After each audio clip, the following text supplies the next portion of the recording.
কিয়ামতের মাঠে আল্লাহ পাক এক ব্যক্তিকে জাহান্নামের ফয়সালা দিয়া দিবে। অমনি চোখের একটা পশম বলবে, মাওলা রে, তোমার নবী সত্য বলছে না মিথ্যা বলছে?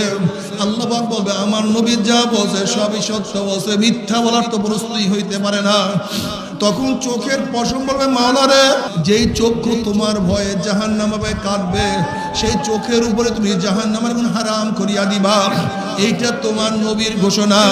আমি চোখের পশম সাক্ষী দিতে আসি, তোমার এই বন্দার নামাজের দাঁড়াইয়া কত কান্না কানছে, রুকুতে গিয়া কত পানি ঝরাইছে, মোনাজাত দরিয়া কত কান্না কানছে, এই পরেও তুমি তাকে কিভাবে জাহান্নামের ফয়সালা দিলা? অমনি আমার মাওলা জিবরাইলকে ডাক, জিবরাইল, গোটা কিয়ামতের ময়দানে মানুষকে এলান করিয়া দে, জানাইয়া দে, আমি শুধুমাত্র চোখের একটা পশমের সাক্ষীর কারণে আমার মাওলা মাফ করিয়া দিছে। আল্লাহ